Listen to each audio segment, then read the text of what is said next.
এই 12 ফেব্রুয়ারি নির্বাচিত হওয়ার পরে মাননীয় প্রধানমন্ত্রী জনাব তারেক রহমান যখন মালয়েশিয়া থেকে চায়না ভ্রমণ করে, তখন ভারতের ভিতরে একটা বড় ধরনের আঘাত হানে।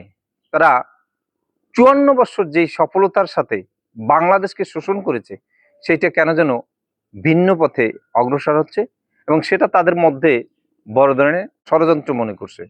কিন্তু ভারত কখনো ভাবেনি যে বাংলাদেশকে এভাবে যদি আমরা শাসন করি, তাহলে বাংলাদেশের মানুষ কোনো না কোনো একদিন এই শোষণের বিরুদ্ধে দাঁড়াবে।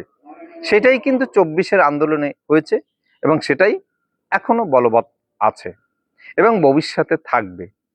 বাংলাদেশের 95% মুসলিম কান্ট্রিতে ভারত বিদ্বেষী, এটা ভারত ভালো করেই জানে এবং এই বিদ্বেষীকে কখনো কোনোভাবে সামরিক অভিযান চালিয়ে এই দেশের স্বাধীনতা এবং সিকিমের মতো রাষ্ট্র তৈরি করার মতো সক্ষমতা ভারতের নেই, কারণ জানে বাংলাদেশের মানুষ সর্বদাই ঐক্যমতে থাকতে পছন্দ করে।